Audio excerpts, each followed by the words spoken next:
Friend, मैं हूं रविंद्र कुमार मीना। मैं आपका स्टडी विथ आरवी चैनल पर स्वागत करता हूं। यदि आप इस वीडियो को देख रहे हैं तो इसे पूरा देखना, अन्यथा इसका आपको सही पूरा बेनिफिट नहीं होगा, इसलिए आप इसको देखें तो पूरा देखना। और यदि चैनल पसंद आए तो लाइक, शेयर एंड सब्सक्राइब जरूर करें। लखनऊ अधिवेशन हुआ 1916 में। 1916 के लखनऊ अधिवेशन की अध्यक्षता अंबिका चरण मजूमदार ने की। एनी बेसेंट एवं तिलक के प्रयासों से नरम दल व गरम दल में समझौता किया गया हुआ। तो नरम दल और गरम दल में समझौता लखनऊ अधिवेशन में हुआ 1916 में। तिलक व जिन्ना के प्रयासों से कांग्रेस व मुस्लिम लीग के बीच समझौता हुआ, जिसे लखनऊ समझौता कहा जाता है। तो लखनऊ समझौता 1916 में हुआ। कांग्रेस और मुस्लिम लीग के बीच में समझौता 1916 में हुआ। लखनऊ समझौते के दौरान मदन मोहन मालवीय ने इस समझौते का विरोध किया। लखनऊ अधिवेशन का विरोध किसने किया? मदन मोहन मालवीय ने। नरम दल व गरम दल में समझौता का कारण।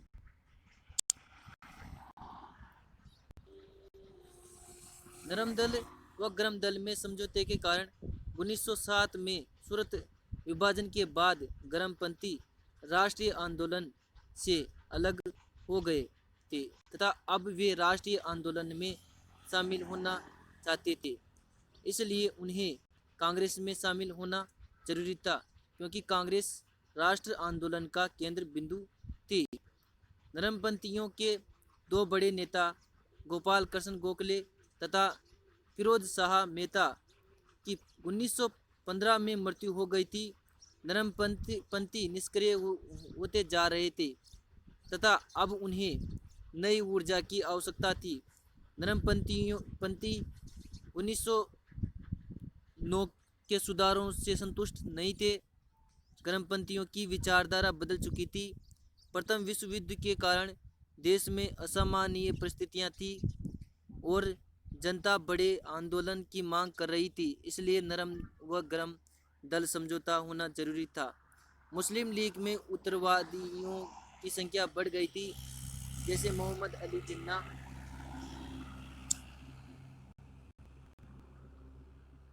लखनऊ समझौते का कारण। मुस्लिम लीग। बंगाल विभाजन रद्द कर दिया गया था और अंग्रेजों ने अलीगढ़ कॉलेज को विश्वविद्यालय का दर्जा नहीं दिया। अंग्रेजों ने अलीगढ़ कॉलेज को विश्वविद्यालय का दर्जा नहीं दिया। 1911 ईस्वी में बंगाल विभाजन रद्द कर दिया गया और कांग्रेस ने मुस्लिम लीग की प्रत्यक्ष निर्वाचन की मांग को स्वीकार कर लिया था। प्रथम विश्व युद्ध में तुर्की ब्रिटेन के खिलाफ लड़ रहा था। प्रथम विश्व युद्ध में तुर्की ब्रिटेन के खिलाफ लड़ रहा था। अंग्रेज तुर्की के खिलाफ पद को समाप्त करना चाहते थे। मुस्लिम लीग में उदारवादियों की संख्या बढ़ रही थी, जैसे मोहम्मद अली जिन्ना।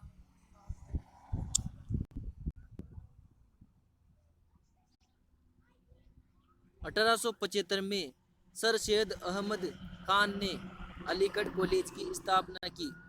1998 में एनी बेसेंट ने बनारस में सेंट्रल हिंदू कॉलेज की स्थापना की। मदन मोहन मालवीय के प्रयास के कारण इसे 1916 में विश्वविद्यालय का दर्जा दे दिया गया। मदन मोहन मालवीय के प्रयासों से 1916 में अलीगढ़ कॉलेज को विश्वविद्यालय का दर्जा दिया गया। कब दिया है? 1916 में। नोट: अंग्रेजों ने अलीगढ़ कॉलेज को 1920 में विश्वविद्यालय का दर्जा दिया। अंग्रेजों ने अलीगढ़ कॉलेज को 1920 में विश्वविद्यालय का दर्जा दिया। कांग्रेस हिंदू मुस्लिम एकता को स्थापित करना चाहती थी। कांग्रेस राष्ट्रीय आंदोलन का धार्मिक स्वरूप को बनाए रखना चाहती थी। मुस्लिम लीग ने कांग्रेस के स्वराज की मांग को स्वीकार कर लिया। लखनऊ अधिवेशन के प्रभाव, सकारात्मक प्रभाव और नकारात्मक प्रभाव दोनों पड़ी।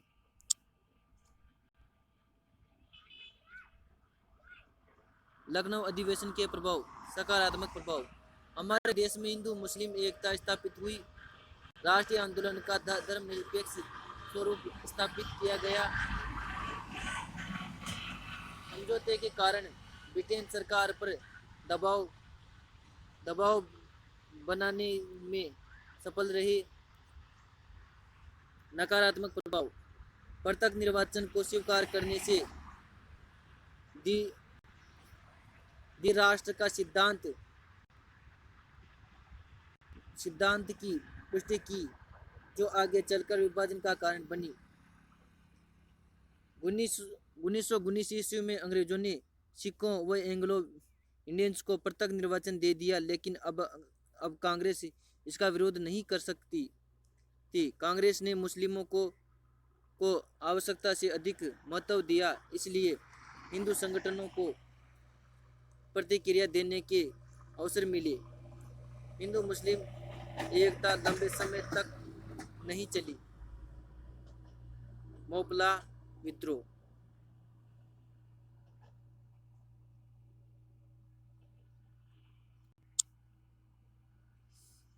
यदि आपको मेरा ये वीडियो अच्छा लगा है तो इसे लाइक शेयर एंड मेरे चैनल को सब्सक्राइब जरूर करें और बेल आइकन को दबाना न भूलें।